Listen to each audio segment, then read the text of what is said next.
Bagi saudaraku, kalau seseorang mau menjadi pengikut Kristus yang sejati, ia harus memperhatikan semua yang diajarkan oleh Tuhan Yesus. Untuk ini, saudara, kita harus sungguh-sungguh belajar mengerti kebenaran Injil yang murni. Dan tentu melakukannya dengan hormat, takut akan Dia. Harus diingat ketika Tuhan Yesus mengajar, Tuhan Yesus tidak mengajar umat Israel untuk hidup dengan pola keberagamaan yang telah mereka jalani, yang orientasinya hanya untuk kenyamanan hidup di bumi ini. Tetapi Tuhan Yesus mengajarkan kesempurnaan seperti Bapa. Dan fokus pada kehidupan yang akan datang, yaitu kerajaannya di langit baru dan bumi yang baru. Itu sebabnya saudara, ia berkata, carilah dahulu kerajaan Allah dan kebenarannya, saudara. Jadi sebenarnya isi pengajarannya adalah menekankan pada hal-hal rohani, bukan pada hal-hal jasmania, saudara. Coba kalau Tuhan Yesus hari ini tampil di bumi ini dan mengajar Injil seperti yang ia ajarkan, pasti tidak ada penekanan pada pemenuhan kebutuhan jasmani. Tidak mungkin ada tawaran-tawaran, kalau engkau mengikut aku, engkau pasti akan memiliki seisi dunia ini. Kalau engkau mengikut aku, engkau pasti akan menjadi orang yang sukses kaya raya. Tidak mungkin, saudara. Kemungkinan besar, saudara, Tuhan Yesus akan ditolak oleh gereja-gereja. Ya, mengapa? Karena mereka sudah terbiasa dengan ajaran Yesus yang lain. Sosok yang mereka namakan Yesus. Sosok yang diberi nama Tuhan Yesus. Tetapi dengan ajaran dan gairah yang berbeda. Itu kenyataan. Adanya Yesus yang lain, kok bisa?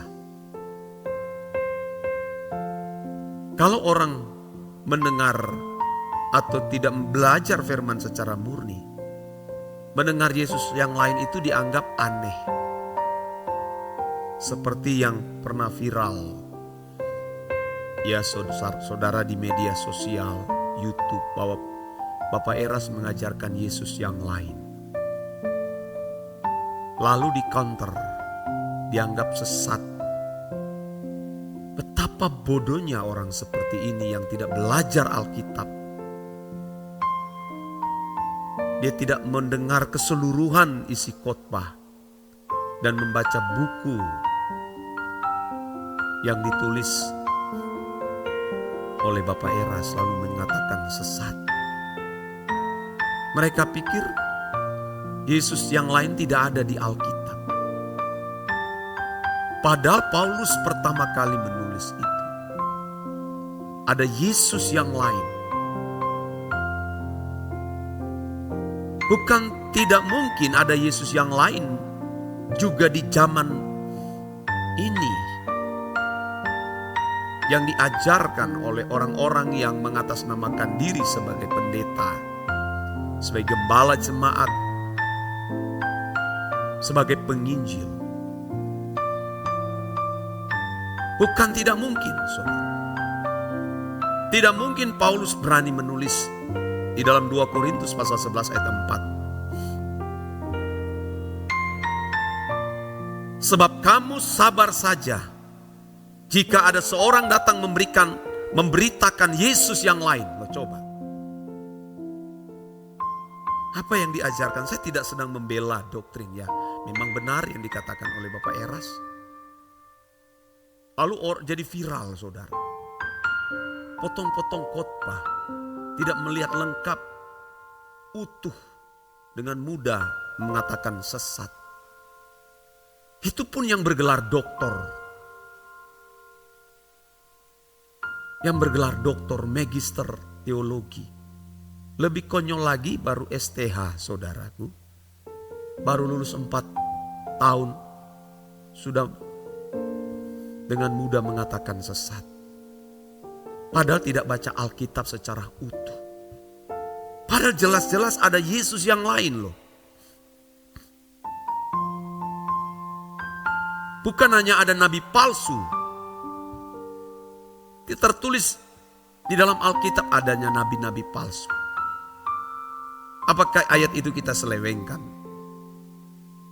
Atau kita benarkan itu ada, lalu kalimat yang mengatakan atau diksi yang mengatakan adanya Yesus yang lain lalu kita abaikan. Harus memperhatikan akan hal ini. Sebab kamu sabar saja jika ada seorang datang memberitakan Yesus yang lain daripada yang telah kami beritakan, atau memberikan kepada kamu roh yang lain. Berarti ada gairah yang lain, ada semangat yang lain. Bukan semangat dan gairah yang diajarkan oleh Tuhan Yesus.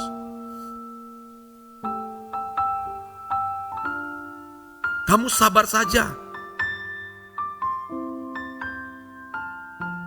jika ada yang memberitakan Yesus yang lain daripada yang telah kami beritakan. Yesus yang diberitakan oleh Rasul Paulus adalah Yesus yang benar-benar menderita sengsara. Yang mahkotanya bukan mahkota raja dunia tapi mahkota duri. Yang filosofi berpikirnya, makananku melakukan kehendak Bapa dan menyelesaikan pekerjaannya. Yang filosofi berpikirnya serigala mempunyai liang, burung mempunyai sarang, tapi anak manusia tidak punya tempat untuk meletakkan kepala di bumi ini. Ini yang diajarkan oleh Tuhan Yesus, oleh Rasul Paulus dan rekan-rekan sepelayanannya. Yesus yang mengajarkan pindahkan hatimu di kerajaan sorga. Jangan mengasihi dunia ini dan apa yang ada di dalamnya. Sebab kalau orang mengasihi dunia maka kasih akan Bapa tidak ada pada orang itu. Tapi herannya saudara, gairah dan semangat ini sudah dilenyapkan. Mereka ganti dengan teologi kemakmuran. Baik itu melalui lagu-lagu yang kelihatan lagu-lagu rohani tapi memiliki roh yang lain, spirit dan gairah yang lain. Tidak membuat orang percaya terikat dengan Tuhan Yesus. Lagu-lagu yang tidak memindahkan hati ke kerajaan sorga. Saya tentu tidak mengatakan salah. Ya, ada lagu yang mengatakan begini. Ini saya tidak sedang menyerang siapapun. Kalau salah memahami lagu ini, rusak. Kiranya Engkau memberkati aku berlimpah-limpah dan memperluas daerahku. Coba kalau manusia duniawi menyanyi lagu itu, dia pikir ikut Yesus akan memiliki semua itu, dapat meraih semua itu. Bodoh, saudara. Kelimpahan berkat itu bukan pada perkara-perkara dunia. Bahkan janji berkat kita untuk orang percaya nanti di langit baru dan bumi yang baru. Tidak ada rasul-rasul yang hidup nyaman tenang di bumi. Coba baca seluruh Alkitab. Hidup mereka menderita sengsara, tapi mereka dilimpahi dengan damai sejahtera dan sukacita daripada Allah. Paulus sampai mengatakan, siapakah dapat memisahkan kami dari kasih Kristus? Kemiskinankah, ketelanjangankah, bahaya pedang, kelaparankah? Tidak ada yang dapat memisahkan kasih Kristus. Ini yang benar. Nah, kita sedang menantang zaman, saudara. Saya memberitakan firman ini, saya parafrasakan kembali apa yang diajarkan oleh Bapak Eras. Dan saya melestarikan itu. Setiap khotbah-khotbah doa pagi ini, saya menduplikat. Buku-buku Bapak Eras bukan sedikit yang saya punya. Banyak, saudara. Renungan harian dari tipis-tipis dari majalah sampai tebal-tebal. Jadi saya baca dan saya coba parafrasakan kembali. Dan saya harus melestarikan ini. Tidak ada ajaran yang lain. Nah, kalau saudara masih mau menantikan kemakmuran dunia, saudara tidak cocok di sini. Di doa pagi ini saudara tidak bisa. Karena orientasi pelayanan, orientasi khotbah, ini sudah menyangkut batinia. Mempersiapkan manusia menghadapi kekekalan. Karena manusia bisa meninggal kapan saja. Dan saya terseok-seok di situ, saudara. Kalau hanya cari uang, saudara, tanpa Tuhan pun bisa orang cari. Tanpa Tuhan, saudara. Tapi untuk membentuk manusia batinia berkarakter ilahi, tanpa Tuhan sia-sia. Makanya kita berdoa ini bukan supaya kita dilimpahi dengan berkat-berkat jasmani. Itu mah urusan kecil.